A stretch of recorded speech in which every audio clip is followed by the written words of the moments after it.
Okay, we'll be starting the session now.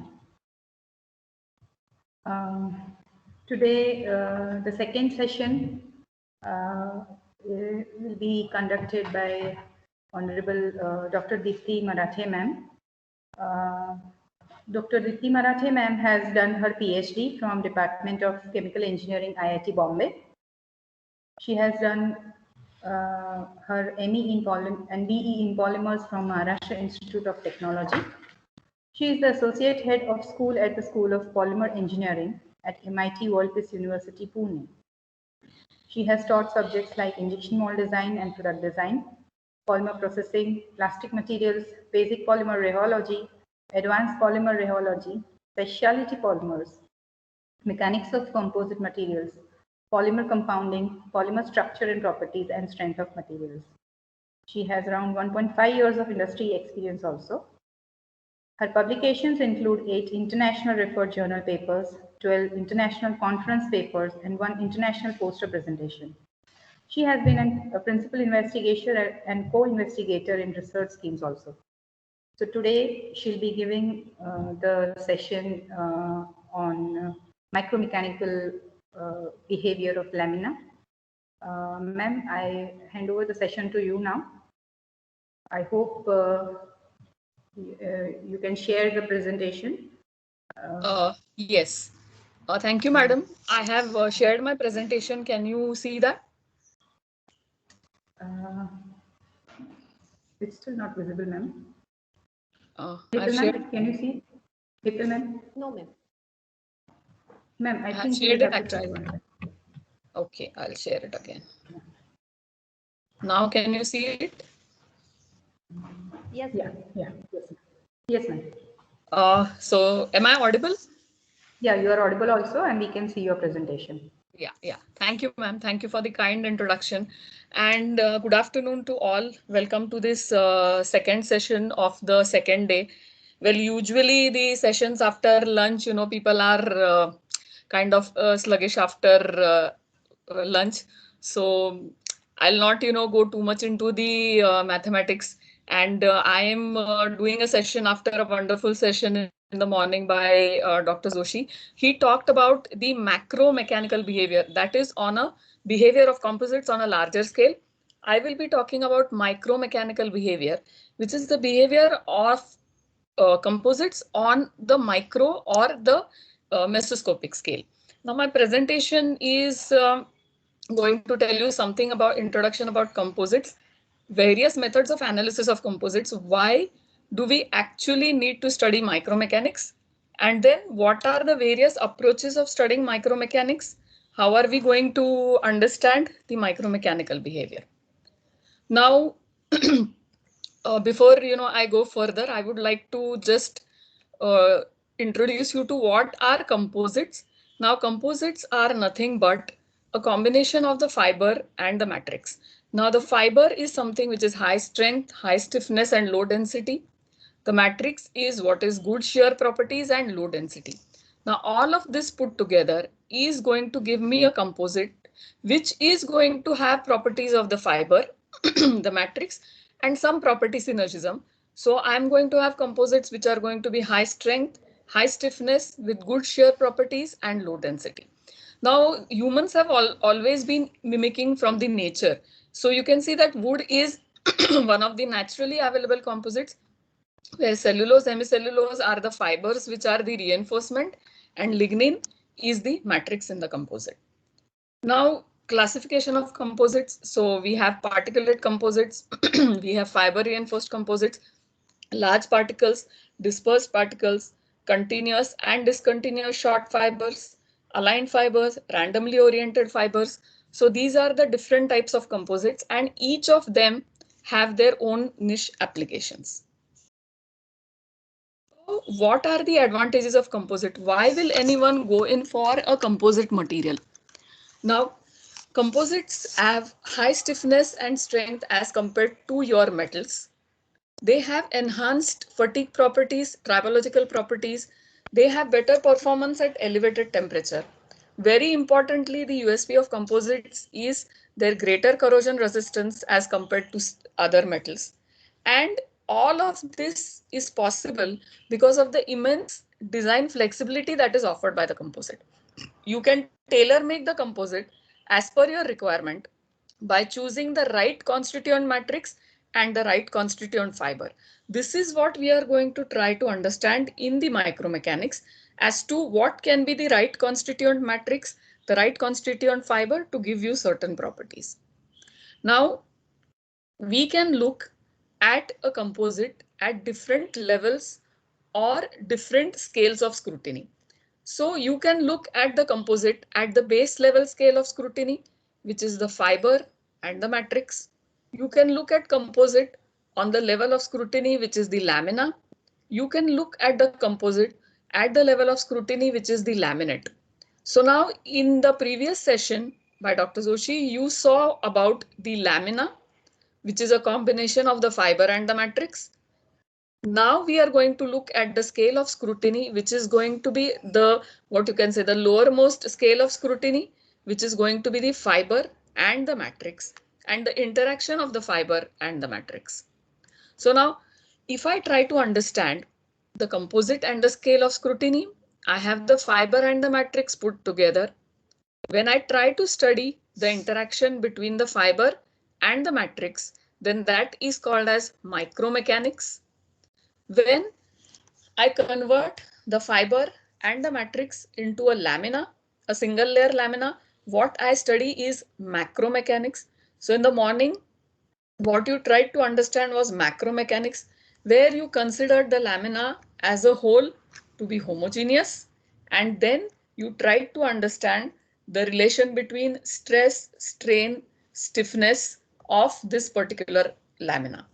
Now, when I have number of lamina, the next scale of scrutiny is what is called as laminate. What is a laminate?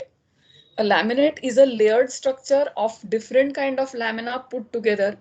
They will have different thicknesses, different orientations, tailor-made for certain properties. Now, the next scale of scrutiny is going to be that of a structure that is made out of that laminate. So in all of these scales of scrutinies, what we are going to focus in this particular session is going to be the micromechanics, where the interaction between the fiber and the matrix and how it helps in designing a particular composite. So now that's what I have explained. Fiber matrix, on their individual level, fiber is homogeneous, matrix is homogeneous, but these two constituents put together are going to be a non-homogeneous system. But when I study this non-homogeneous system at the micro level, and when I come at the macro level, I study it as a homogeneous system wherein I detect the averaged out properties of the composite. I do not go to the individual properties. When I study micromechanics, I study the behavior wherein I study the interaction between the constituents, and I examine that interaction in detail. When I make a laminate out of it, what do? I study the properties of the laminate, and the laminate I have made with different individual layers of different thickness, of different orientation. You are also going to study in one of the sessions about the laminate and the classical lamination theory, which is used to study these particular laminates. Further, finally, what I want is I want to make a structure which is going to be useful, which is going to have certain applications. So when I'm going to study a structure, at that time I need to study the stress, strain, deflection, dynamics, and stability of that structure. So these are the different scales of scrutiny of looking at the composites. Now, this is just to give you, this is what is macromechanics going to give you. So the macromechanics, which you studied in the previous lecture, told you that there are different types of composites or different types of lamina. You have an isotropic lamina. So in isotropic lamina, you have properties which are homogeneous, and if you apply a pure normal or pure shear, the effect is going to be only pure normal and shear. If I have an orthotropic lamina and if I load them in principal material directions, you have seen what are principal material directions, the direction of orientation of the fiber and the direction of orientation which is not going, which is 90 degrees to that of the fiber. So if I apply load in the principal material direction, then for an orthotropic material, if I apply shear, it's going to be shear. If I'm going to apply extension, it's going to be extension. For an completely anisotropic lamina, irrespective of what is the loading direction, any pure normal or shear is going to produce a coupling between the shear and extension or extension and shear. So this is what happens at the macro level. So for this, what exactly is going on in the micro level is what micromechanics is. Now, why is there a need for studying micromechanics, and therefore why is there a need for predicting the properties of the composites? Now, there is a need to do that because the properties of the composite are going to depend on the constituent matrix and the fiber. It's going to depend on the content or the volume fraction of the matrix and the fibers. It's going to depend on the orientation of the fibers. Also, very importantly, the interaction between the fiber and the matrix that decides the stress transfer and the load that the lamina is going to take. And now the next scale of scrutiny, which is a laminate. In case of a laminate, important is interlayer bonding and orientation of each layer and thickness of that particular laminate. So we need to first understand all of this. We want actually a composite which is going to have the properties which we require. So these properties can be determined, all of these above mentioned properties can be determined by carrying out experiments as per the various standards defined. So in one of the lectures on 21st, I am going to talk about what are the various experimental methods for testing and understanding the properties of the composites. But if I try to do this experiment for every combination of the fiber and the matrix and for various different volume fractions, it is a time consuming and it's going to be a costly affair and it's going to be a very tedious process. So therefore then if I don't want to go into all this, I need some predictive models which are going to tell me for a particular combination of properties that I require, what is the combination of the fiber, the matrix, and the volume fraction for that. So in order to design and tailor make the composite, and all of this if I have to do while saving cost, saving time, for that I need to use some models which are going to predict the properties of the composites. Hence, there is a need to study the micromechanics. So finally, what is micromechanics? So usually, because I spend a lot of time in the kitchen, my students always, have that not grudge exactly, but have a grudge against me. They tell me, you give us all the examples in the kitchen, but kitchen is the best laboratory which the experiments that we conduct there, we can actually scale them up for various other engineering purposes. So I can compare micromechanics to making beer. So what are the constituents that go into the beer? There's going to be some churmura there. There's going to be imli chutney. There's going to be some onion and other ingredients. Out of all of this put together is going to make bher. Now what is going to be the taste of that particular bher naturally is going to depend on the quality of the churmura, on the quality of the imli chutney that you are using, on the quality of onions and tomatoes and etc. And it is going to depend on the volume fraction of each of these. And now you know that you can tailor make this particular bher as per your requirement. So naturally, micromechanics is nothing but study of how I am going to make my bher and how each of the constituents is going to add flavor to that. So now if you want to see what the difference between macromechanics and micromechanics, so your matrix that you saw for an orthotropic material, for an orthotropic lamina, is synonymous. So this matrix is synonymous to this particular lamina, which is synonymous to the complete Behaviour. So I am in macromechanics, I am looking at Behaviour as a uniformly homogeneous constituent that I'm eating. But what is micromechanics going to look at? Micromechanics is going to look at the individual constituents that go into beer, and therefore why a particular taste that I give to the beer.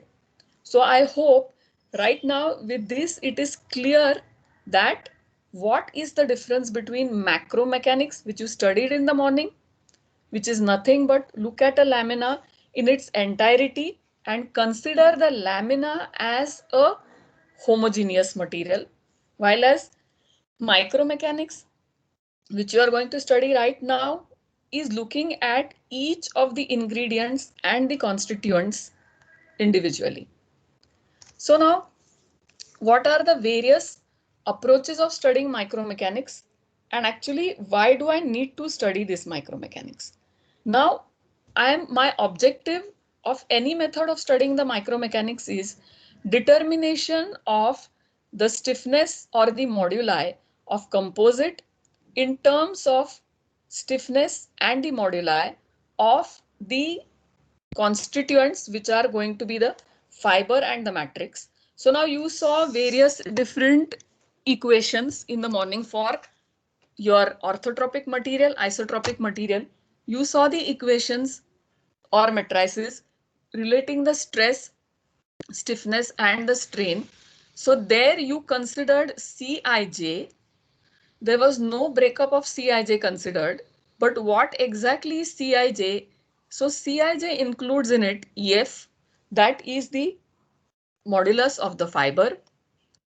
This is the Poisson's ratio of the fiber, the volume fraction of the fiber. Em is the modulus of the matrix, Poisson's ratio of the matrix, and the volume fraction of the matrix.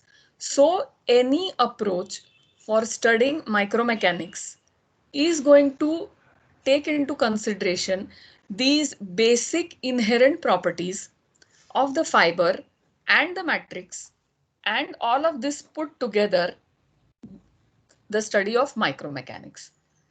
So what are the different approaches or what are the different methods of studying micromechanics?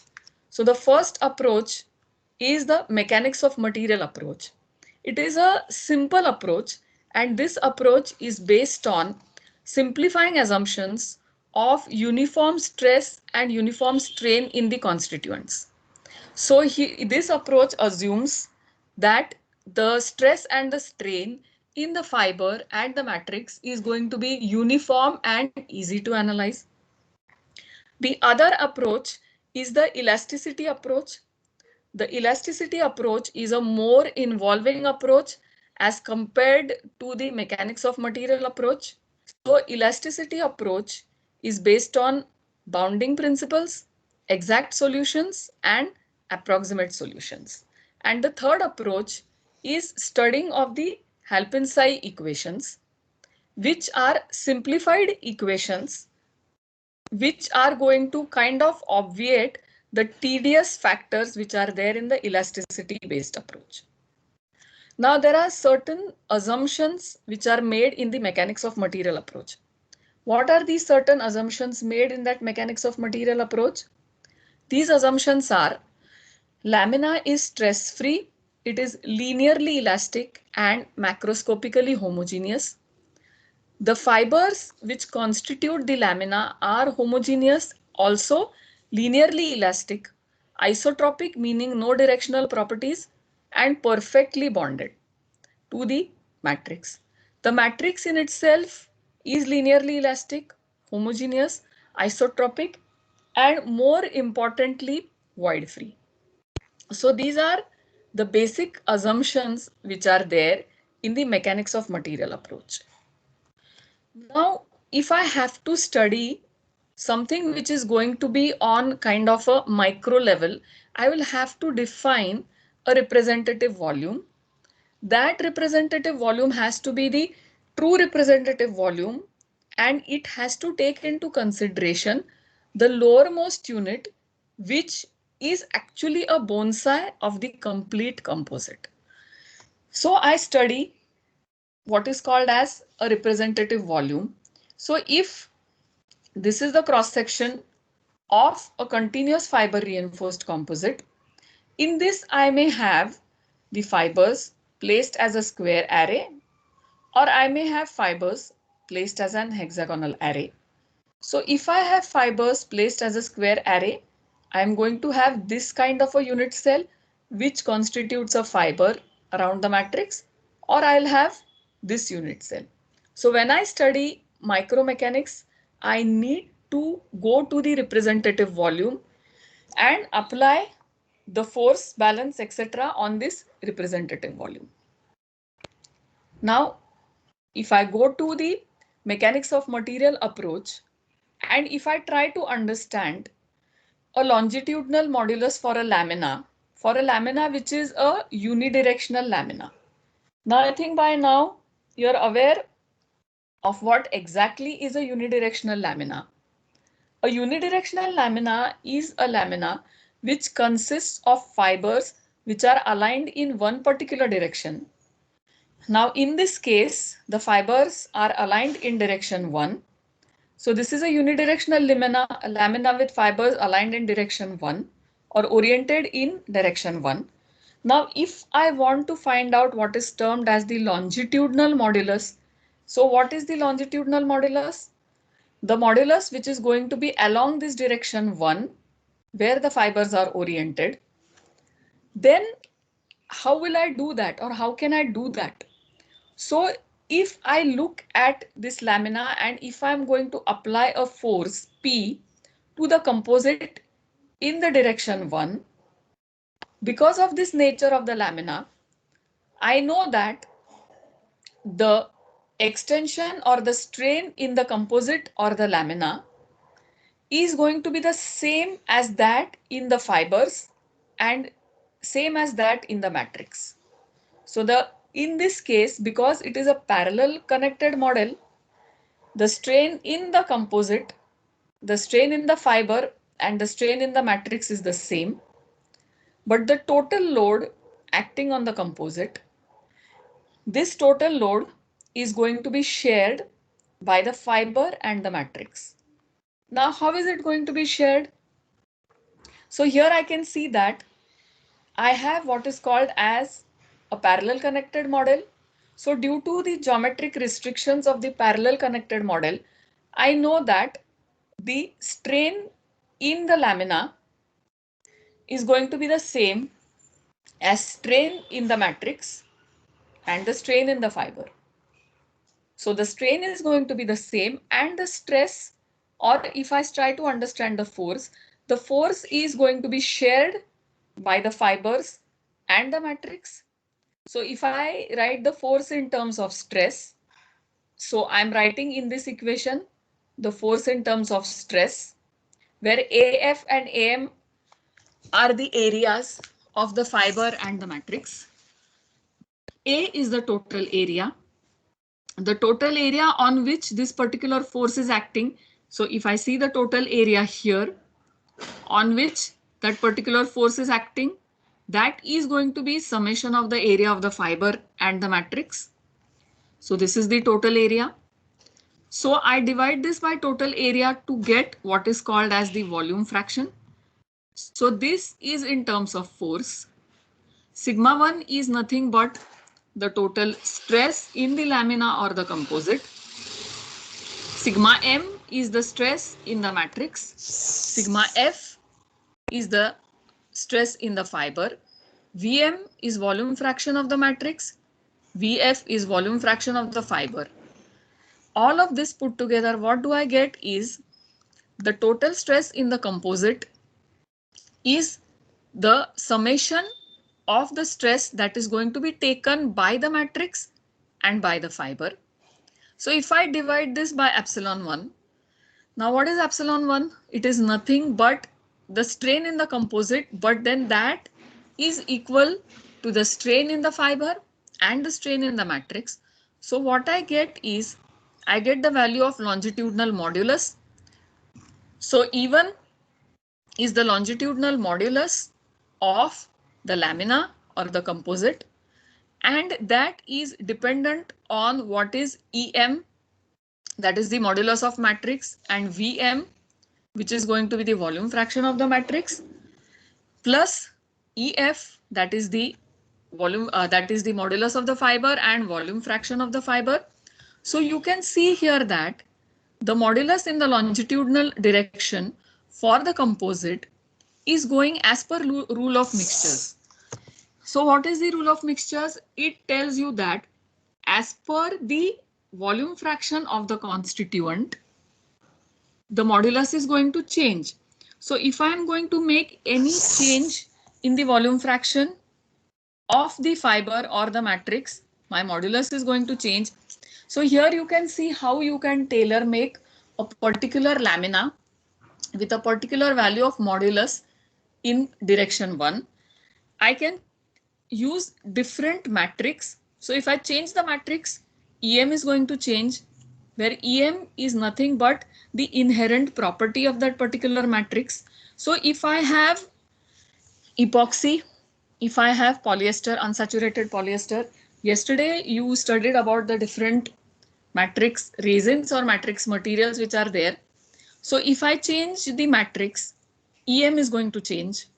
If I change the fiber, EF is going to change. So I can have one set of matrix and fiber which can be unsaturated polyester and glass fiber, or I can have unsaturated polyester and carbon fiber. I can have epoxy glass fiber. I can have epoxy carbon fiber. So I'm changing the matrix, therefore value of EM and EF is going to change. Now if I keep the matrix the same and the fiber the same, but I change the volume fraction. So I go from volume fraction of fiber, say at 10% to 50%. All of this is going to change even. So what does this tell me? That I have a huge amount of design flexibility of designing the lamina at a macroscopic level by changing the constituents at the microscopic level. Am I clear here? I hope you could understand this. Now, the variation of strength, the variation of the longitudinal modulus naturally is going to depend, as I told you, on the volume fraction of the fiber. At zero volume fraction of the fiber, the modulus of the lamina is going to be that of the matrix. It is going to linearly increase. So this rule of mixtures or mechanics of material approach tells you that the longitudinal moduli is going to linearly increase as the volume fraction of the fiber increases, and it can go up to that of the fiber at 100% fiber volume fraction. So now there are some experiments which were conducted. Here is an example of boron epoxy. So here this is, or these circles are going to represent the data which is going to be the experimental data, and this straight line is going to show you the theoretical model. So that's going to show you the theoretical value of E1. So you can see that there is very close matching of the predicted and experimental values for boron and epoxy. So here the values of EF and EM are also shown. So to a very large extent, for certain combinations of fiber and matrix, E1 predicted is going to be a combination of what is VM and what is VF. So this was about the longitudinal modulus. So what are the key points here? The key points here are contribution of the fiber and the matrix to the average property of the composite are going to depend on the volume fraction. As the fiber volume fraction is going to go on increasing, the strength, the modulus of the composite is going to go on increasing, and you are going to move closer to the stress strain curve of the fiber. As the volume fraction of the fiber increases, the load shared by the fiber is going to increase. And therefore, the overall stiffness of the lamina is going to increase. Now, if I increase the stiffness of the fiber, also the stiffness of the lamina is increased, but always there is going to be a restriction on the volume fraction of the fiber that I'm going to use. That restriction is going to be that you cannot go beyond 80% of the fiber volume fraction theoretically. Practically, you may not be able to go beyond 70%. Why? The key understanding here is, see, basically what we are trying to do, we are trying to reinforce a matrix which is low in strength and low in modulus by something which is higher in strength and higher in modulus. The combination has to be such that the fibers have to be completely wetted by the matrix. So if the fibers are not going to be completely wetted by the matrix, then the stress transfer that is going to take place between the fiber and the matrix is going to be very poor. And this poor stress transfer then is just going to, the whole purpose of basically reinforcing the fiber and the matrix is going to be lost. So I know I'm giving you a very cliche example. The cliche example is the RCC construction that we encounter. So we have the cement, which is the matrix, and we add steel as the reinforcement into that cement. Now, all of you must have observed that whatever is going to be the steel bars that I'm going to use in the cement are knurled. There's knurling on the steel bars. Now, why is that knurling on the steel bars done? That knurling is done because I want the cement to grip that particular steel bar. Knurling is going to increase the surface area of the steel bar, and because of the cracks and crevices, the cement is going to hold on to the steel bar there. This is going to lead to an effective stress transfer. Similarly, that is what I want. In a fiber reinforced composite, I want the fibers to be completely wetted by the matrix, leading to a proper stress transfer. Now, this was the demonstration of the longitudinal modulus. I am concerned also about the longitudinal strength. So now, if I try to understand the stress strain response of a unidirectional lamina, then what happens is at the lower value of stress, I'm doing an experiment. I'm putting the lamina into a tensile testing machine. Now I start the lower jaw. Now when I start moving the lower jaw, what is going to happen when the stress value induced in the lamina is low? The fibers as well as the matrix is going to behave in an elastic manner. Further increase in the stress, the matrix is going to start becoming plastic, but the fibers still continue to extend elastically. Further increase in the force or the stress, both fibers and matrix may deform plastically. Now there is exception where if I'm going to use brittle fibers like glass fibers or matrix fiber, graphite fibers, they are not going to deform plastically. They are going to be brittle.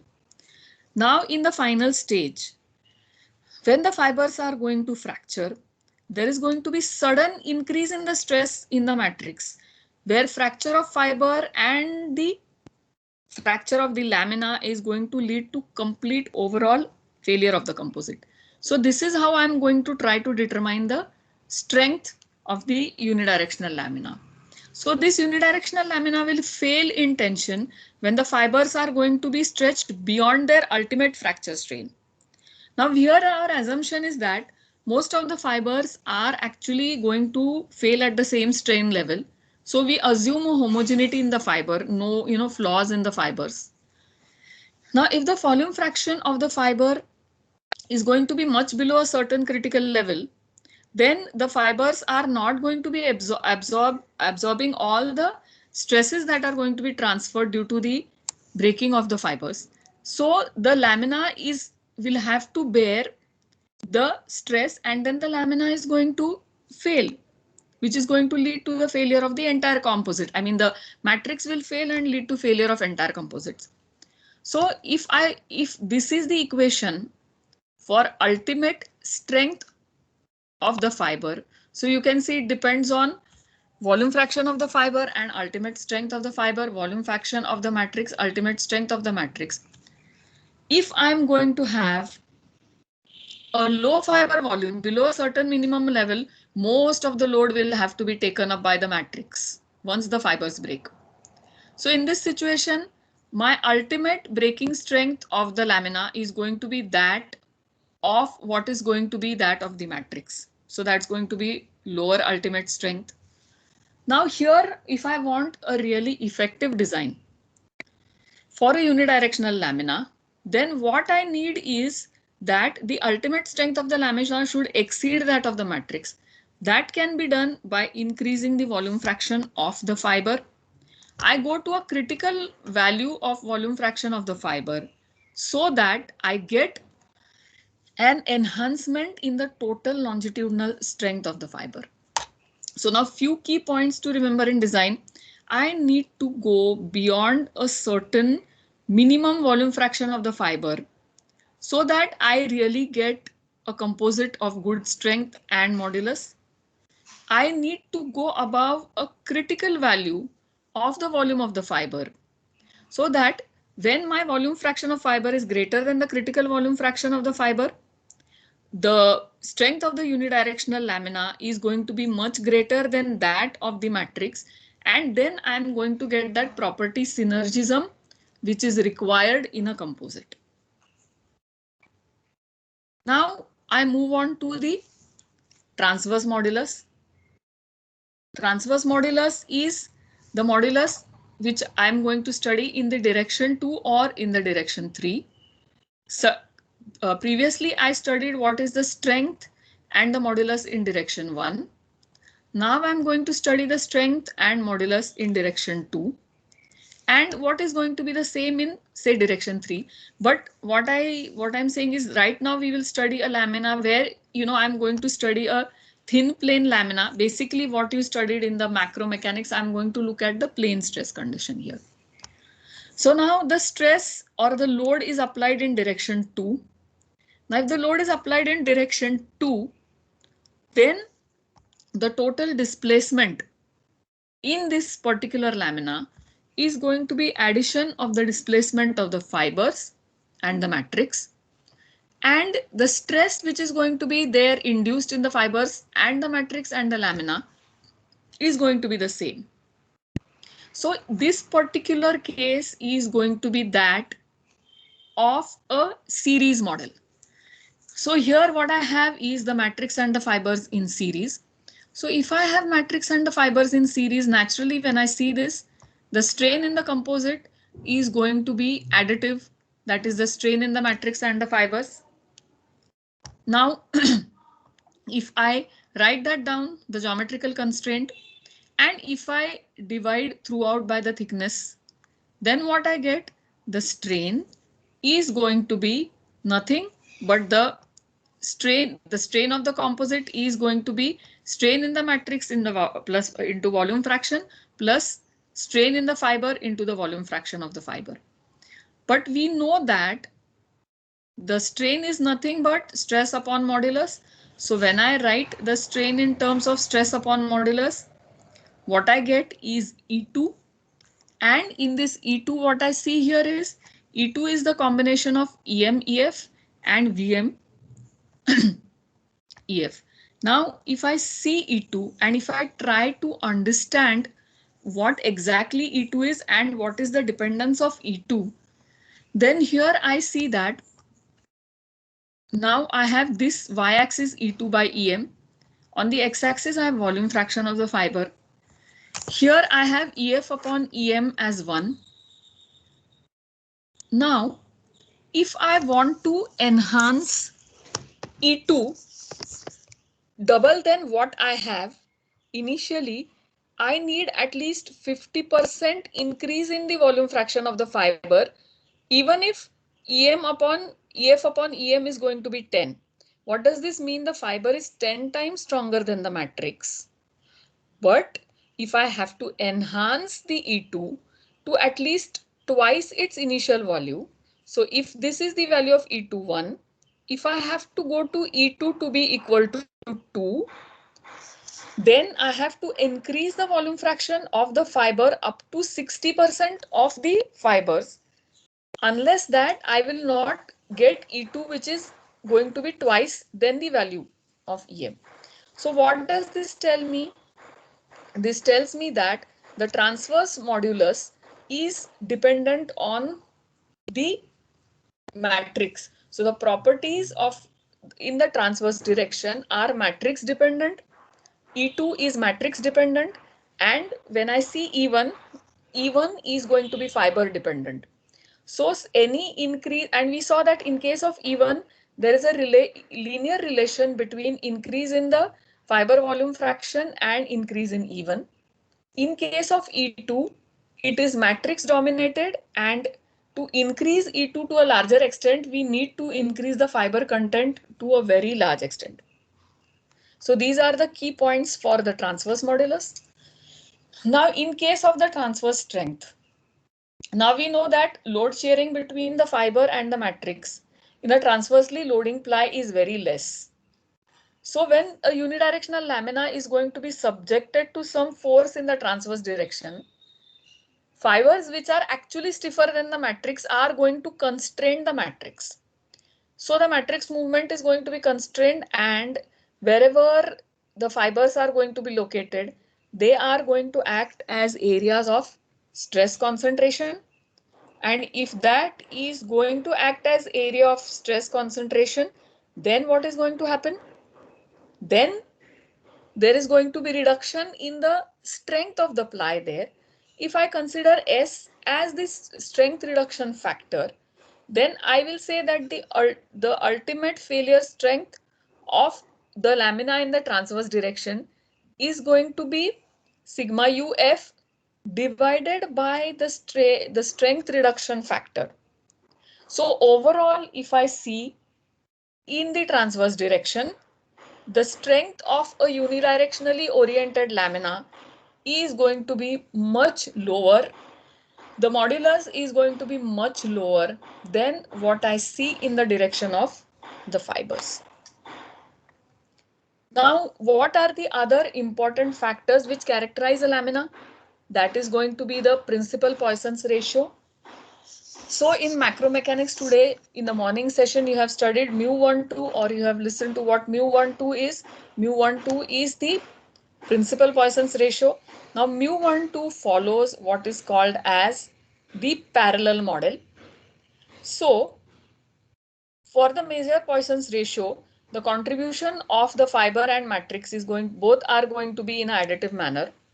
It obeys the rule of mixture, but we know that the Poisson's ratio for the matrix and the Poisson's ratio for the fibers are almost similar, and therefore you will not have the Poisson's ratio to be dominated by any one constituent.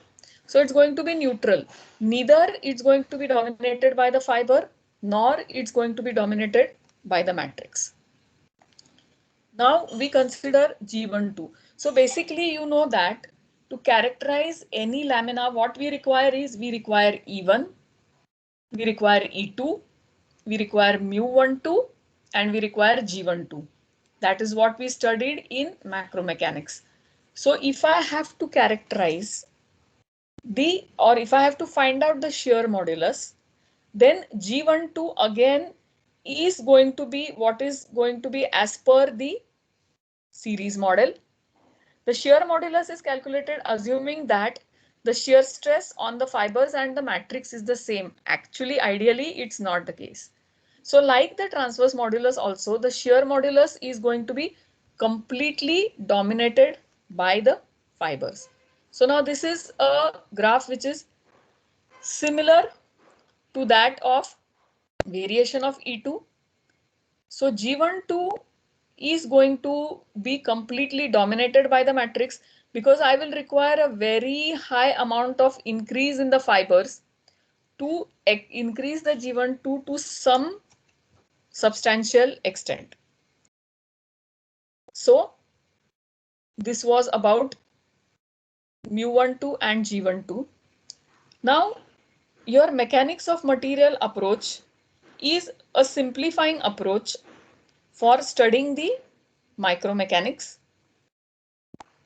So we have till now we have gone through the simplest approach, which was the mechanics of material approach to study micromechanics, and quickly if I recap, then what I have is E1 is going to be as per the rule of mixtures, and the fibers are going to dominate E1. Also the longitudinal strength. A minimum amount of fiber volume is required for surpassing the strength of the matrix. For transverse direction, the properties are going to be matrix dominated. So your E2 is matrix dominated. For Poisson's ratio, the Poisson's ratio is neutral, neither fiber dominated nor matrix dominated. And the value of G12 is going to be dominated by the matrix. So this was a simplistic approach of mechanics of material. The next approach is what you say is the elasticity approach. Now the elasticity approach is tedious, and there's a lot of computations required there. I have just put in a gist of this approach here. So the gist approach is that it tells you that the upper bound for your modulus for the lamina is going to be nothing but as per the rule of mixtures that we have seen. The lower bound is going to be, or rule of mixtures or parallel connected model. The lower bound is going to be what you saw similar to E2, and it's going to be a series connected model. Basically, this approach is based on the strain energy of that particular lamina. But the tedious computational part here I have avoided. And it's not very easy also to use this for the design. Finally, what is our purpose? Finally, our purpose here is to design a composite for practical applications.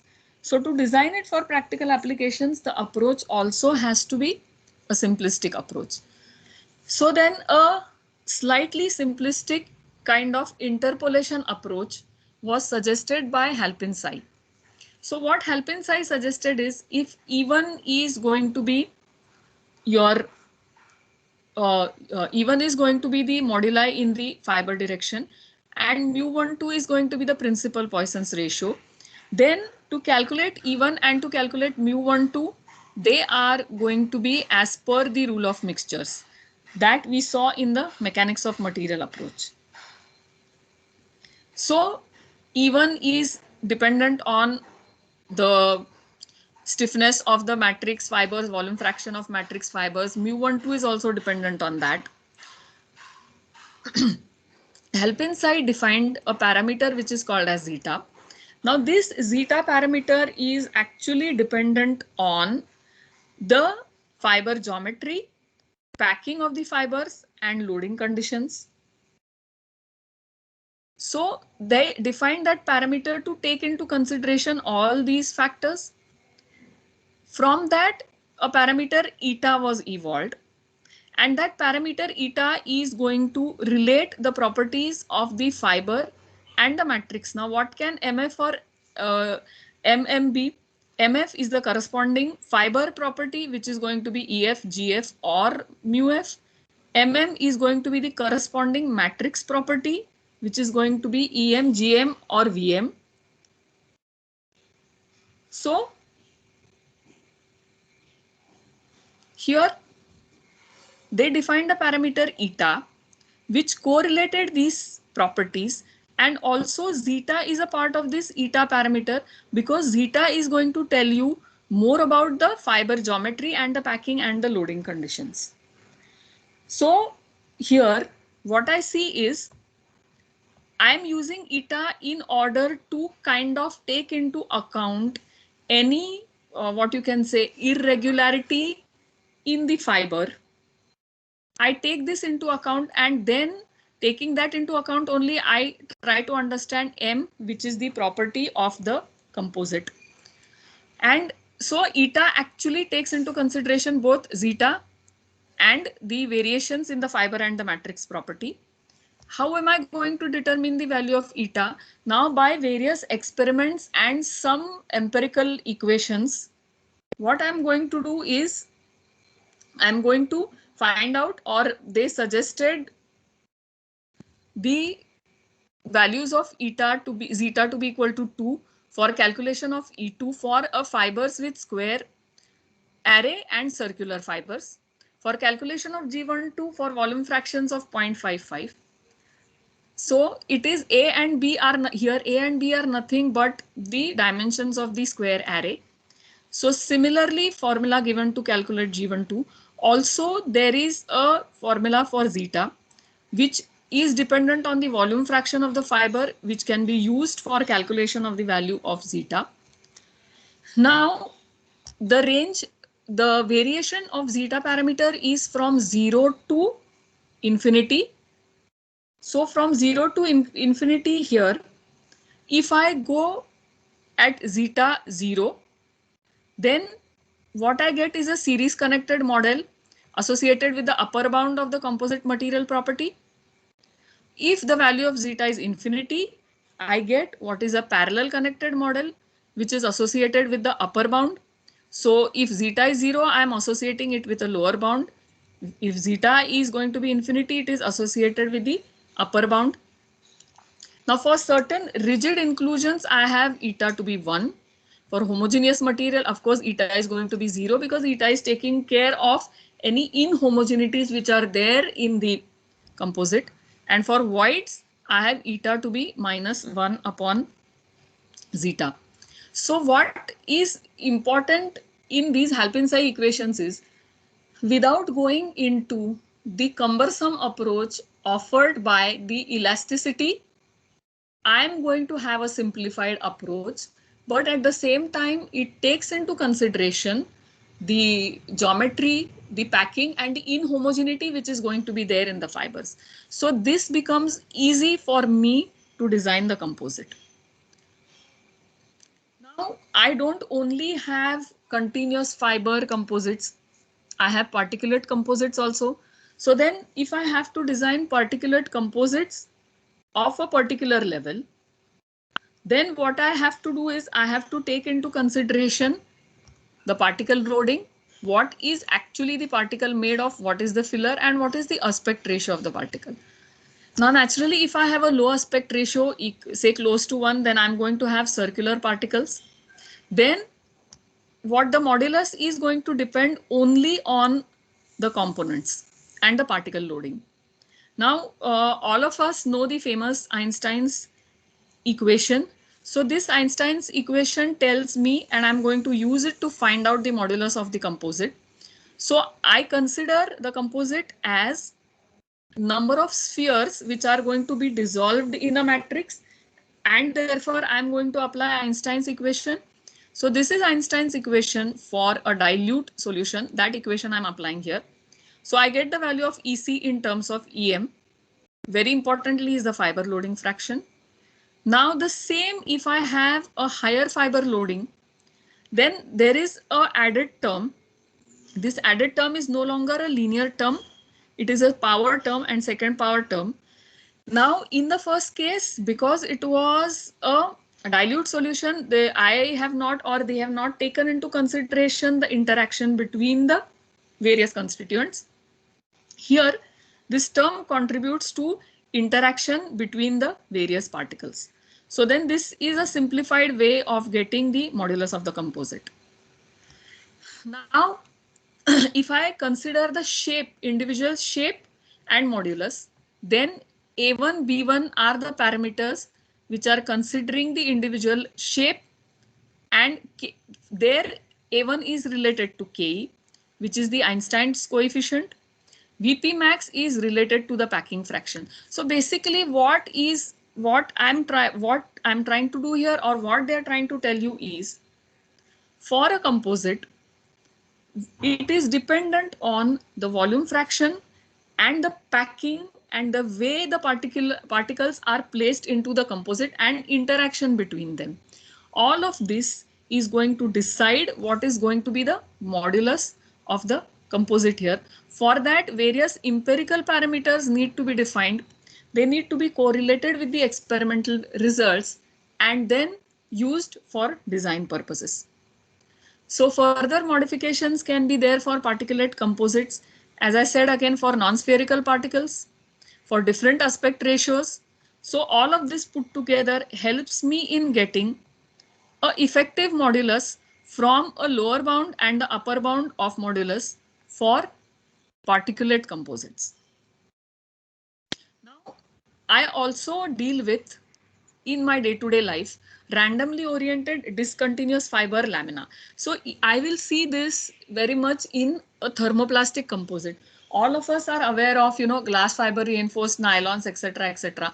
So I'm going to have discontinuous fibers. Or I have LFRTs where I have certain long fiber reinforced thermoplastics.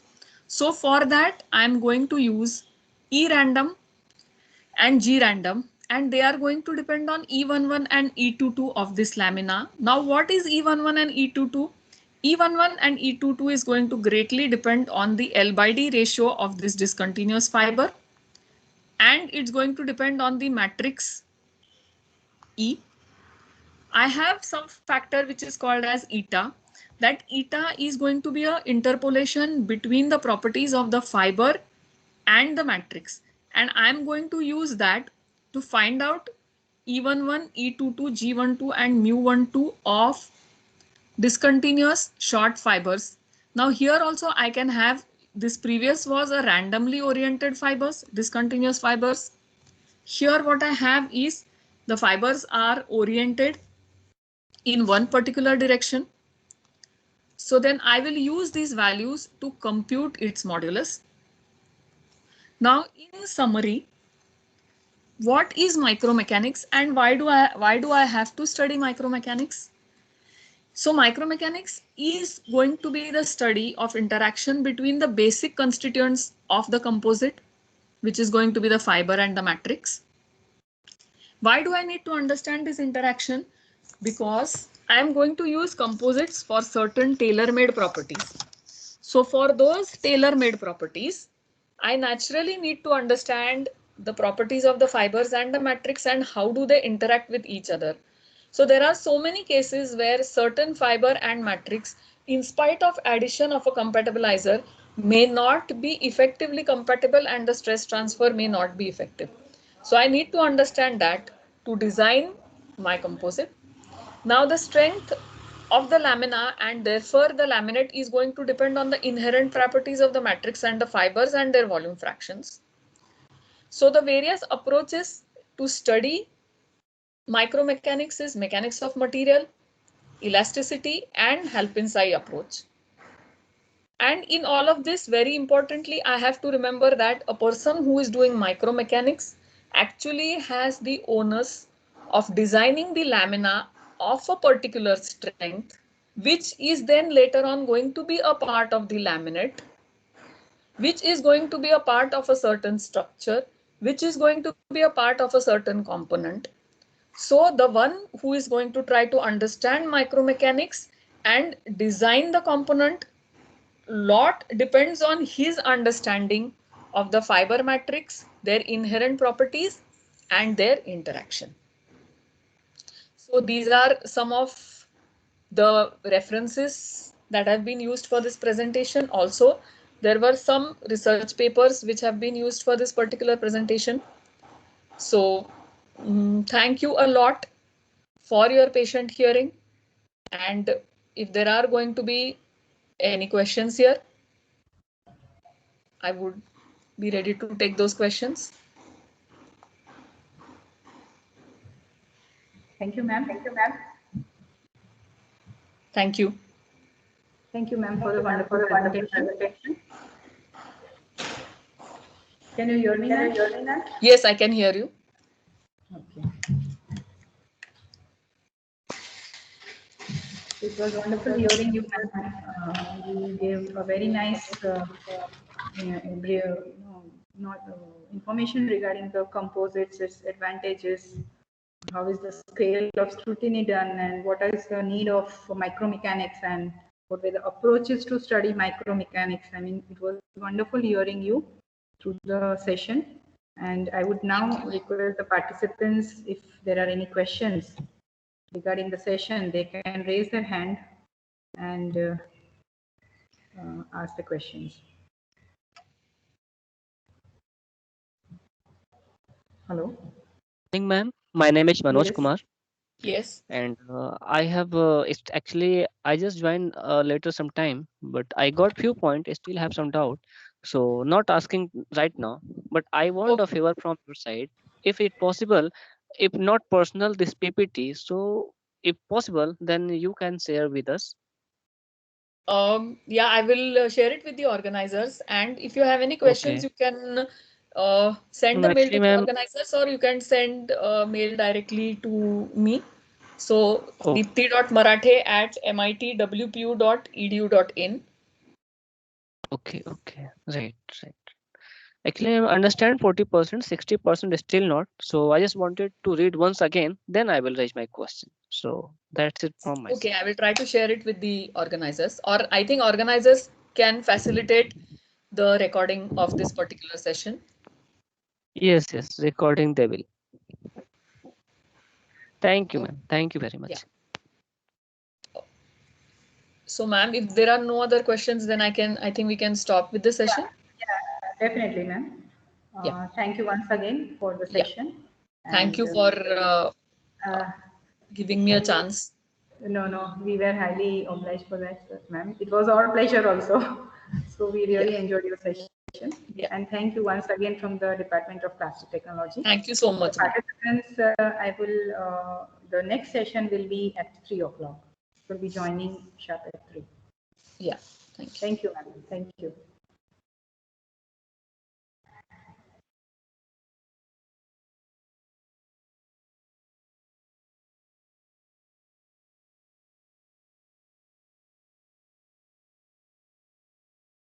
Bharti, ma'am.